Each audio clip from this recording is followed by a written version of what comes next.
before we before we get into this episode, we have some very tragic news that we have to share. Some listeners of the History Happy Hour segment may be familiar with our coworker, Amber. Unfortunately, we received news about a week before recording the episode that Amber has passed and is no longer with us, which is just a very, very sad situation. She was very young, very talented, seemed like had a lot destined for her, it seemed. Yeah, for sure. For sure. I mean, you'll know her from History Happy Hour if you listen to that part of the podcast, and she was really great there. I thought she always came very well prepared, sometimes more well prepared than we are. And I would argue always more prepared than I am. Yeah. So. And really spoke about the subjects we were covering with a depth of knowledge that was very impressive. And in addition to History Happy Hour, she also wrote for the site. So her stuff is on the site. Lots of her stuff is on the site. And she was a great writer and researcher too. So she'll be missed in that way as well. Yeah. Very missed, obviously, as a coworker and just as a human being as well.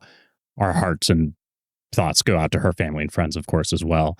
So we are very much feeling the impact of her loss. So thanks for allowing us the space here to be able to share this news. And we'll go back to the regularly scheduled programming now after pausing this little beat.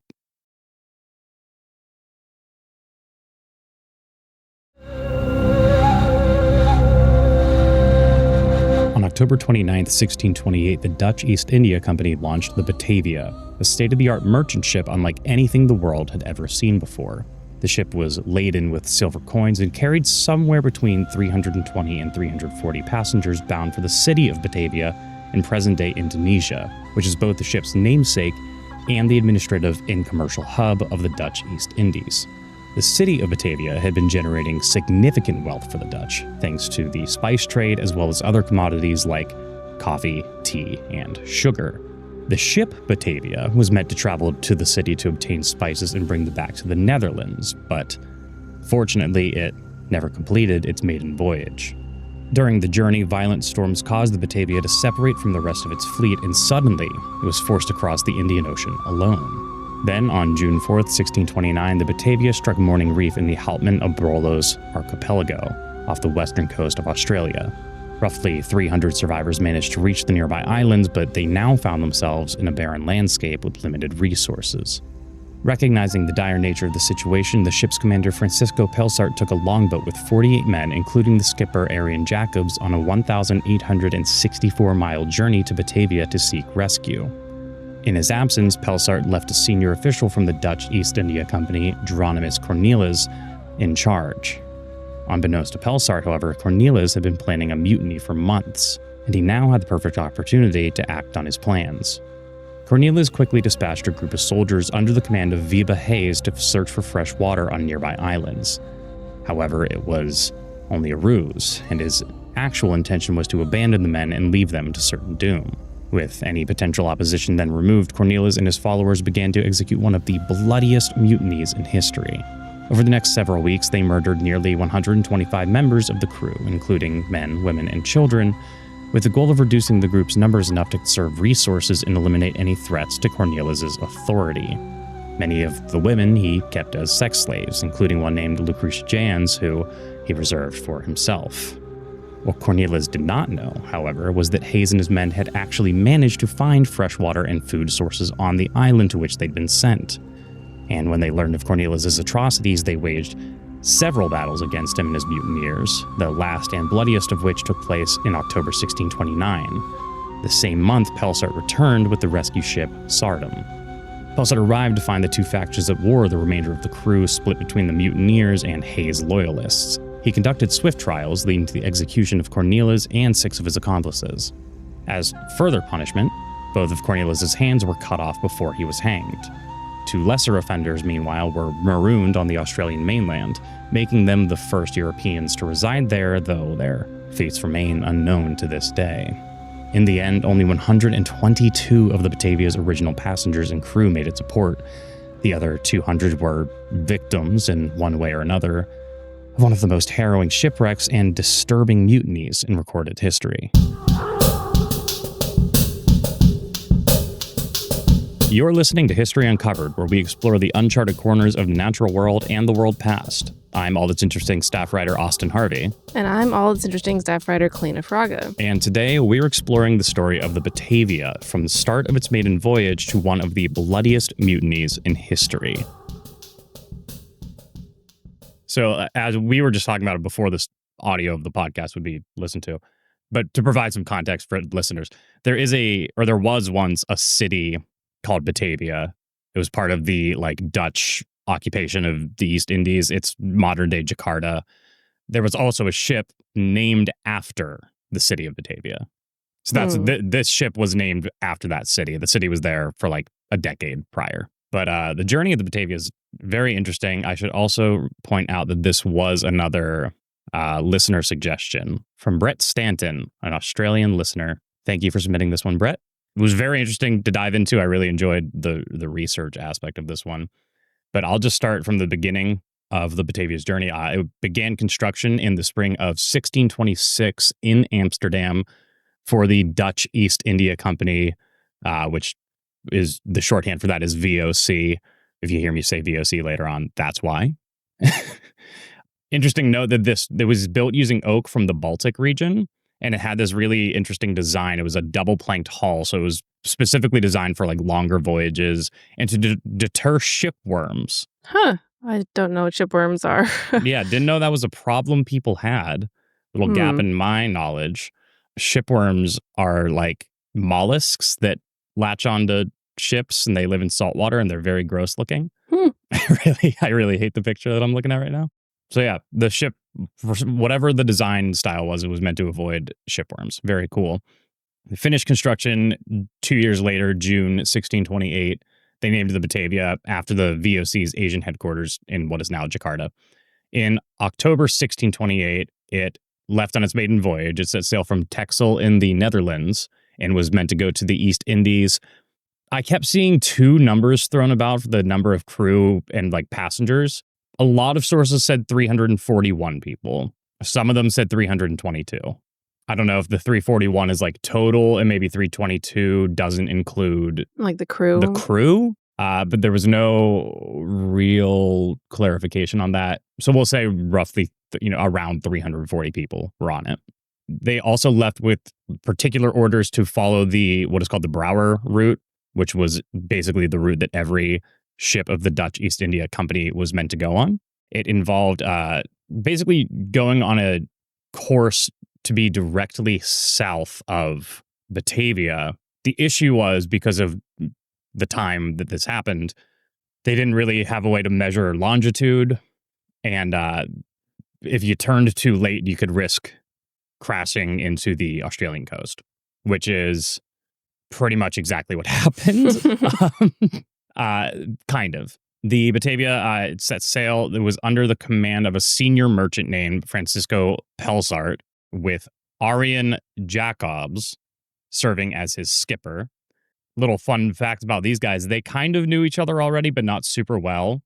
They had an encounter, we'll say, in Dutch Surat, where Jacobs had gotten drunk and basically just hurled a bunch of insults at Pelsart. And what was the phrasing of it was, Pelsart gave him a proper teardown as part of in response. So Jacob's drunk, yelling at this guy. Pelsart very cleanly ripped him a new one, we'll say. But regardless, very obvious, the men did not get along. Don't know why they were partnered up for this particular expedition. They were also accompanied by a junior merchant named Jeronimus Cornelisz, who has a very interesting backstory. He was an apothecary from Haarlem who was, at the time, unbeknownst to the other guys, fleeing the Netherlands out of fear that he would be arrested for his heretical beliefs. And he was loosely somehow associated with a painter named Johannes van der Beek, who went by the pseudonym Terentius. There's no indication that these guys were friends, but apparently Cornelisz lived near van der Beek. And at one point, he lost an infant son and his business fell apart. And so there's a lot of speculation that he sort of like was in a position where he was really looking for guidance and he needed some emotional and maybe spiritual support. And he might have found a kindred spirit in Vanderbeek. And then this led me down a rabbit hole. I'm like, who is this Vanderbeek dude? Who's Terentius? What is this guy? Why is he so problematic if he's a painter? Mm-hmm. Apparently, at the time, he was a pretty infamous guy, mostly because he had a very libertine lifestyle and some radical beliefs, which were in direct opposition to like religious and moral norms in 17th century Dutch society. So just before, a year prior to the sailing out of the Batavia, Terentius is arrested and tortured on charges of blasphemy, heresy, atheism, and Satanism, which those last two feel like not. Just pick one of those. Why atheism and Satanism? A bit. Yeah, it's a little bit. I think you could just get him on the Satanism part of that, but whatever. Yeah, he was also really associated with the Rosicrucian order, and he had some pretty outspoken views against organized religion that made him bad in Dutch society at the time. So they killed him. Well, he was dead. He was executed. Actually, I don't know. All I put down was that he was arrested. No, he lived until 1644, so I misspoke there. Yeah. Huh. So he survived his torture. He learned his lesson and then back to the straight and narrow. I guess. Podcast not about him. I didn't go that far along with it. but yeah, it's interesting backstory because this Cornelisz guy is kind of like fearing the same thing's going to happen to him. So he's looking for any way out of this situation, which ended up influencing what happened on board the ship. And it's fascinating. I'm just so curious. He's on the run, yet the Dutch East India Company was like aware of him and were like, yeah, go and be on this ship. I guess he wasn't like properly like vetted, or there wasn't, true. Or he was like, this is my name, and they were like, we believe you, and just let him on the ship, even if he was lying. Or he might not have actually even been a wanted man. He might have just seen what happened and then been he's like, worried ooh. He'll become a wanted man. Right. But regardless, neither Pelzart or Jacobs knew anything about this. But because of the tension that had already been there between Jacobs and Pelzart, Jacobs is kind of like maybe whispering a little bit like, I don't really like this guy. And him and Cornelisz started talking about the idea of like, what if we started a mutiny? What if we took the ship for ourselves? Oh. I don't know. Jacobs' motivation seems less clear in terms of like why he is trying to get away, other than like maybe just pettiness. Cornelisz obviously like wants to steal the ship and flee Dutch society and start a new life somewhere. Pelzart did have like a journal that he kept, or he wrote an account of what happened afterwards. So he claimed in his account that Jacobs, at some point during the journey, purposefully steered their ship off course away from the rest of the fleet. That was never confirmed because Jacobs was eventually like questioned about all of this after. He never admitted to doing it, but that was Pelzart's impression. But they had already, these two guys, Jacobs and Cornelisz, they've already kind of looped in a few other people who are maybe like, okay, yeah, we could mutiny, we could do that. The plan they put in place is so messed up. They were like, okay, we need to cause a distraction. And, not a distraction. They were like, we need to cause a problem that would get Pelzart to discipline the crew. And then we can cause a ruckus about the disciplining and make it seem like he was being unfair or he overreacted. And then get the crew like on their side to mutiny. Yeah, kind of garner some sympathy. Be like, hey, look how bad this guy is. What if we took over the ship? I see. But the way they went about this was like they decided to sexually assault a female passenger. Her name was Lucretia Jans. And like, why is that the plan? And it ended up not working because, ironically, they were, I don't want to say too good at it. That's like not the phrase. I'm too discreet about it because she wasn't able to identify the people who assaulted her. And so the captain didn't punish. And so the captain was like, I don't know who to punish, so I can't punish anyone, so I'm not going to. So Cornelius seems to have twisted fascination with this woman because we'll get into it. There's a situation with her later as well. But regardless, the ship's now off course. These guys are trying to cause chaos. Before they can get anywhere else with this plan, the ship strikes Morning Reef near Beacon Island in the Houtman Abrolhos archipelago. So the shipwreck, this happened on June 4th, 1629. Kind of a bad incident. Around 40 people died just trying to swim to shore. Ugh. The remaining 300 people did make it to shore, but what they found was that they were just kind of in like a barren landscape with no fresh water source. The only food they had around was like sea lions and birds and maybe some rations that they recovered from the ship. Pelzart, to his credit, initially was like, hey, Jacobs, a couple senior officers, a couple other people, get on this 30-foot longboat that we have, and we're going to sail to the mainland and see if we can find any drinking water. They were unsuccessful. And so then he was like, okay, new plan. We're all going to head north and try and reach Batavia. And hopefully there we can, if we make it, get a rescue ship to come back. That journey ends up being fairly long. 33 days in was the first time they actually found any fresh water on the island of Nusa Kampangan. Huh. So they must have had like some water to like stay alive. Yeah, they probably had like a little bit rationed or whatever, but for like the 30 days that they're gone. Yeah. Wow. They're sailing. They basically didn't have a lot of fresh water or any way to restock their supply. They reached Batavia a little bit later, and then a deck boss named Jan Everts was arrested almost immediately for what they called outrageous behavior before the loss of the ship. They basically suspected that he had been involved in the shipwreck? In the shipwreck. But I'm assuming that went nowhere because at no other point in any of the stories that I read like he was never mentioned again. But I think it was just like initial assumption. They also arrested Jacobs for negligence. Pelzart at the time had no idea that Jacobs had been planning this mutiny. They then, the Dutch East India Company, then gave Pelzart command of another ship called the Sardam, which he turned around and went to go rescue the remainder of the Batavia crew. And they've just been hanging out with no like water or food or anything, just waiting for the... That's what he thinks is happening. Okay. That is not what happened. Oh, all right. There was a lot of bad happening. But if we're following Pelzart's journey, he left about like maybe a month and a half, 2 months later. He gets to Batavia, gets a new ship, and is like, I'm going to go back and get everybody. A month after he left on the Sardam, he found the general area of where the shipwreck happened, but he didn't really remember where the islands themselves were because, again, they weren't charting their course there. They went off course. It took him another month after finding the general vicinity to find the actual island where everybody was.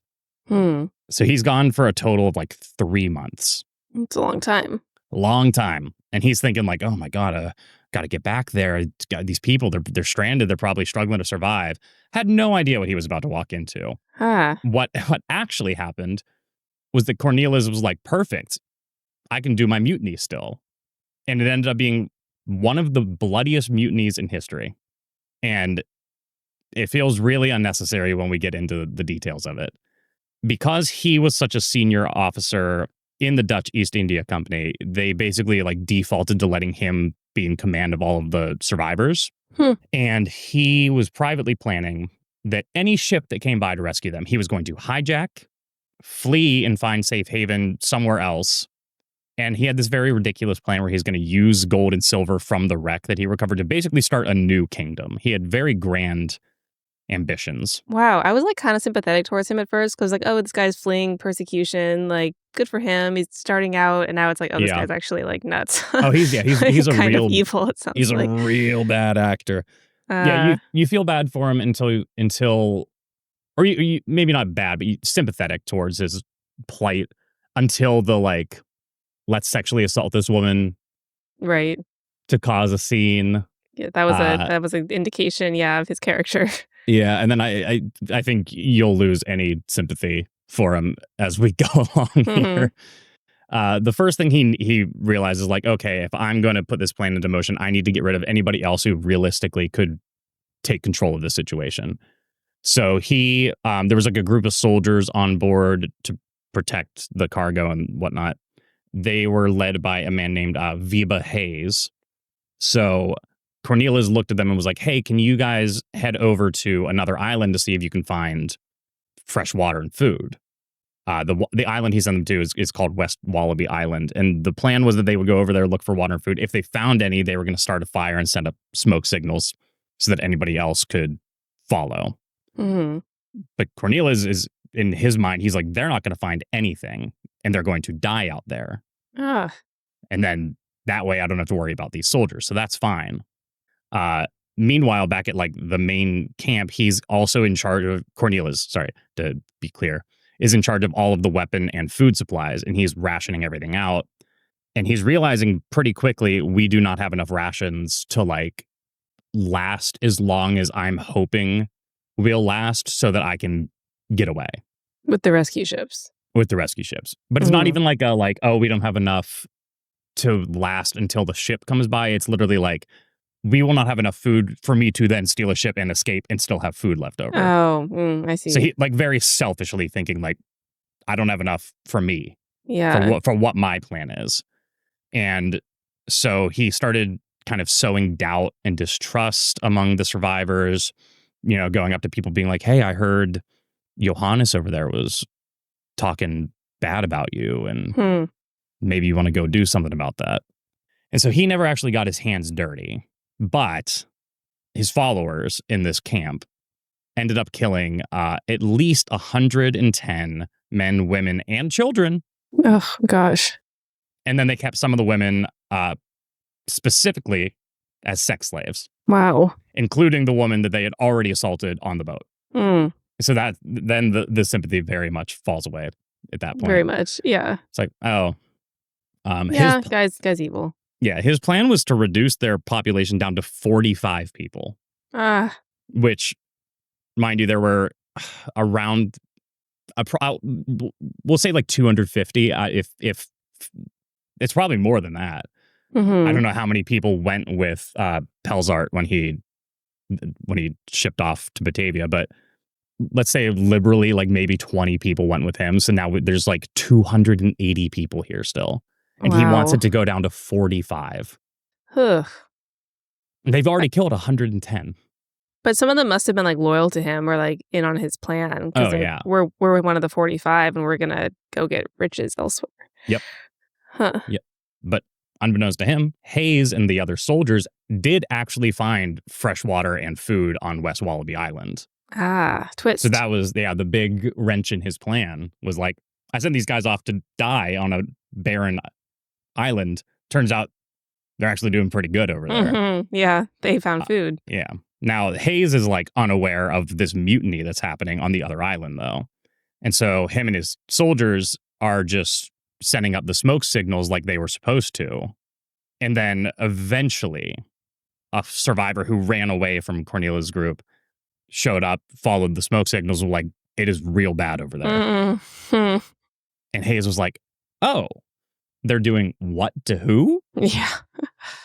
So they then made a bunch of makeshift weapons and made a small fort out of limestone to defend against any members of Cornelius' group, who I'm assuming at this point have now realized, seeing the smoke signals and having people run away, that, oh crap, there's a bunch of soldiers who are trained to fight over there. Well-fed soldiers at this point now. Well-fed soldiers. That part about it is huge. These guys are like hydrated, well-fed, reinforced. Probably kind of angry. Probably pretty angry. What ended up happening was that just this series of like little skirmishes between the two groups. It was like literally waging war against each other. Wow. Hayes' group, because they were trained soldiers and well-fed, crushed most of the early battles. There was like one moment where it seemed like, oh, maybe Cornelius and his followers were going to have a victory here. But they did end up taking Cornelius hostage. And then a couple of his followers took the muskets that they had back at their camp and charged in for one last hurrah. And it was this like crazy big bloody battle. And right at that Wow. moment, as this big bloody battle is happening, Pelsart and the Sardom show up. Pelsart's like, hey guys, whoa, what are you doing? Right. I mean, imagine that. You're like, oh, finally, we're gonna get there. We're gonna get the people out. We're gonna save them. What is happening? Fire and brimstone and 100 dead people. I mean, It's that GIF from Community where Donald Glover walks in and everything's on fire. And, yeah. I mean, it's literally that moment. And then like I think the way this plays out in my head is that like Cornelius's guys are shooting at the soldiers are firing back. They see the ship on the horizon. Everyone puts their guns down and just starts running to the shore because they're like, we need to get there first and try and spin this. Yeah, right. In our direction. But Hayes happened to be the one who reached the ship first. And he was like, hey, the guy you left in charge killed a bunch of people. And now we're all fighting each other. And then now with the reinforcements from the Sardom, they were able to like rein in everybody else. Wow. And oh God, I mean, it's just such a crazy story. And then Pelsart not wanting to like take this crazy man back to Batavia on a boat with like limited space. Right. Like, we're just going to do a trial right here, right here now. It was very, very brief. Cornelius and several of his worst henchmen had their hands cut off and then were taken to Seal Island to be hanged. I believe that is also now called Traitor Island, aptly. Wow, that's interesting. Yeah. So, gosh, that's quite a punishment. Hands and then hanged. I don't know why, other than just like really drive the point home that like you're a bad an dude. Extra element of like torture and yeah. Another fun. No, this one is fun. This is a fun element of this story. Two of Cornelius's followers, one soldier named Wouterloos and a cabin boy named Jan Pelgrim Dubai. Sorry, they were basically just like minor offenders comparatively. I'm assuming that means they didn't like kill anyone or something. So they were like, we're not going to kill you. We're not going to take you back. So they just dumped them on mainland Australia. Oh my God. Which technically made them the first Europeans to permanently live on the Australian mainland. Huh. No one knows what happened to them after that, though. Interesting. So either they died immediately or they, I don't know, embedded themselves with, who knows? Met the indigenous, Yeah, there's no historical record to say what happened to those two men. But technically, they were the first two Europeans to live in Australia. There were a couple followers who were taken back. I don't know what those two dudes did that was like, we're not going to kill you. We're also not going to take you back. Yeah.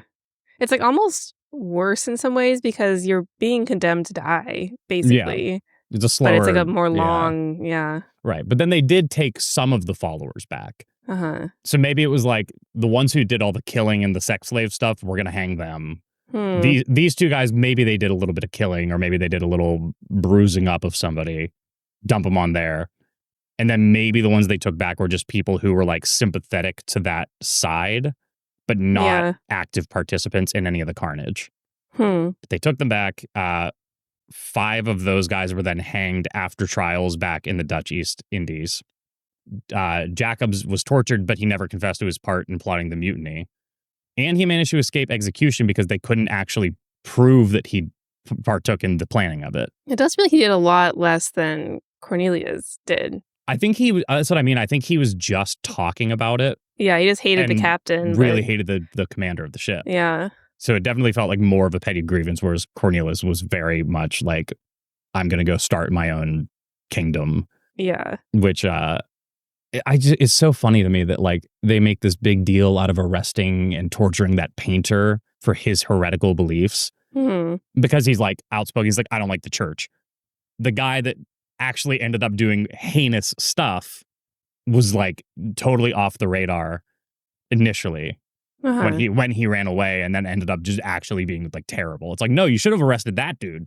Well, the first guy, though, was tortured. He was accused of like Satanism. So maybe there was some dark stuff going on and Cornelius was a follower of That's his. true. Might be worth looking into that guy as another podcast episode because he sounds like he was maybe up to some crazy stuff. Yeah, he does. Yeah. If anyone's interested, let us know if you want to see an episode on Johannes van der Beek.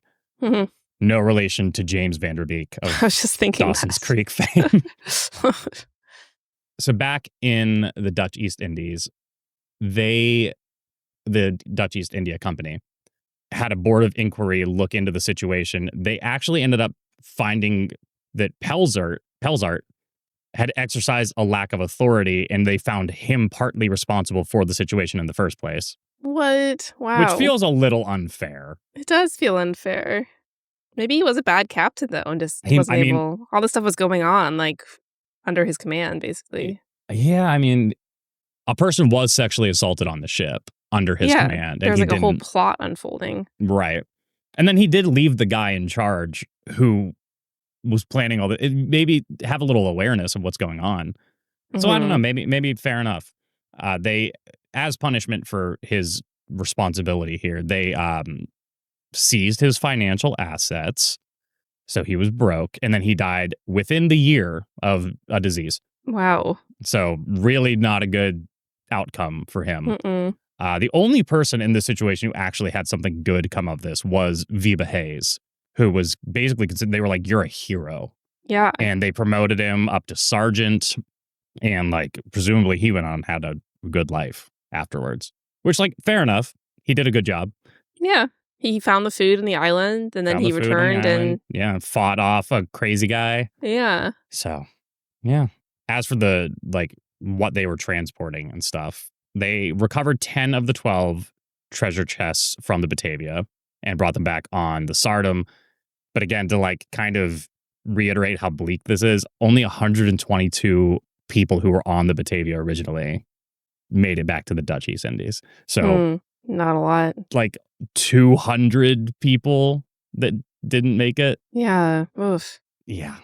And then, you know, many years passed. This story is like relatively famous. I'm sure, given that an Australian listener was the one who recommended this, I'm sure it's probably pretty well known in Australia, given that it's like happened there. Mm-hmm. But despite all of that, no one knew where the wreckage was, where the shipwreck was. And I think for a long time, they kind of just assumed that it wasn't, you wouldn't be able to find it. They were like, it's either deteriorated or it's been torn apart and scattered and no one will ever find it. That changed in 1963 when a lobster fisherman named David Johnson found the wreckage. Wow. Thrilling. Did he Yeah. find the missing treasure, too? I don't think so. It's like 10 of the 12 treasure chests. So there's 2 treasure chests. There should that be are 2 somewhere. missing. Yeah. Curious. They did recover what they could of the ship in the 1970s, like archaeologists doing an excavation. I think it was like 3.5% of the ship's hull was what they were able to pull out. So not a lot of it. So either more is there or it's been just kind of destroyed. Who knows? Wow. But I mean, that's like almost 300 years it took them until it was found. So a lot of it could have just been like washed away or eaten by, well, not shipworms, I guess. But yeah, it's just a wooden ship too. It's not like it was, yeah, you know, so very likely it could have deteriorated.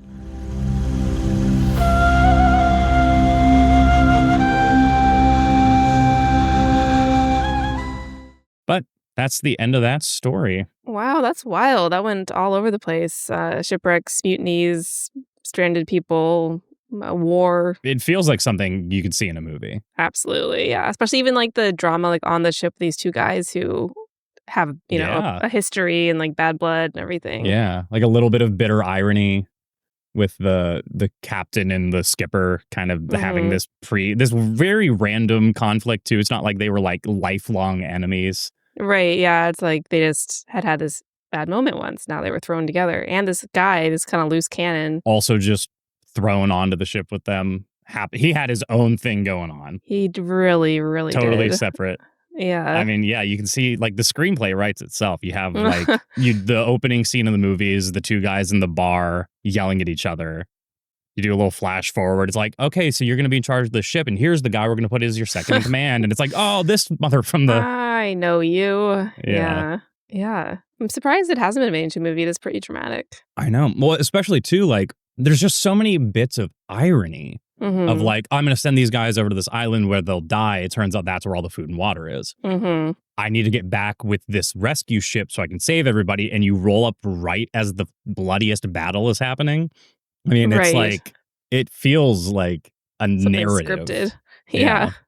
It's very Yeah. cool. It was like a really like, as I was like writing the outline for this, I was like, this is insane. It's really wild. I'm just curious about that treasure. I wonder if there's been like searches for it. They found some Dutch coins in 2022. Oh, interesting. 2022, the Sydney Morning Herald reports literal shipwreck treasure from famous doomed Dutch vessel resurfaces. Those are big silver coins. Oh, yeah? Oh my God. They're Cool. like, what do I have in my office that's like a comparable size? I mean, it's like a person's palm. They're massive and made fully of silver. Wow. Must have been worth a good bit still. That would be so exciting to find. Yeah. Wow. 363 years after the ship sank. That is insane. That's really wild. If you're listening to this, go look up, just type in Batavia treasure. It's the first link. The coins are huge. That's crazy. The Sydney Morning Herald. Wow. Yeah. Oh, yeah, those are big. Priceless coins. Yeah. They also have the National Film and Sound Archive of Australia has a segment on their website about the Batavia shipwreck ruins. It's the limestone fort that Hayes Group constructed on West Wallaby Island is like a memorial for that, which is pretty cool. Interesting. So you can see the fort that they made. It's not very big. Yeah.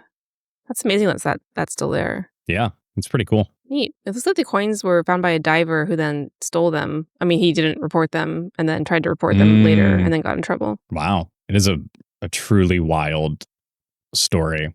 Mm-hmm. And we were talking about it before, but the story of Batavia, the city, you wrote the article on ATI about it.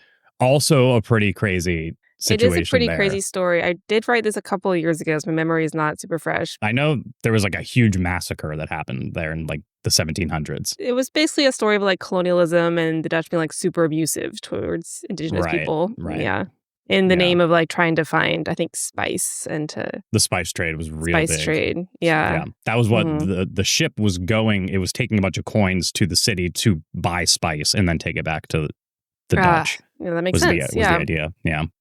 I hate talking about real life spice trades because it inevitably leads to talking about Dune. Oh, I was like, where are you going with that? Is spice in the Dune? It's like a drug, right? It's not like a actual spices, or is it spices? No, it's like a drug, but I think it's also like a power source. It's why everyone's trying to harvest it. I see. So it's oil and cocaine. Yeah. Gotcha. I think so. Yeah. Well, in Batavia, it was just actual spices. Yeah, but they were addicted to it. Right. Well, yeah, because I imagine that there was the spice was such a big deal because people were like, "Whoa, food can have flavor." Yeah, right. Holy crap! These guys over in Indonesia, they got tasty dishes. Yeah. Yeah. It's like we don't respect them as people or their culture, but God, we love those spices. We love the spices.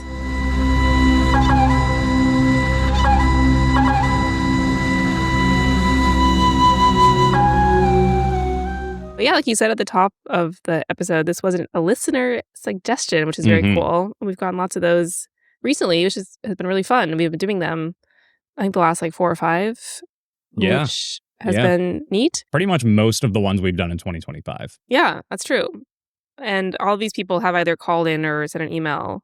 I think mostly they've emailed. Mm-hmm. Yeah, mostly email. But anyone can do that, and we do like getting those suggestions. It's really interesting. So if you want to email or call, you could email us at podcast@allinteresting.com or leave a voicemail at 929-526-3029.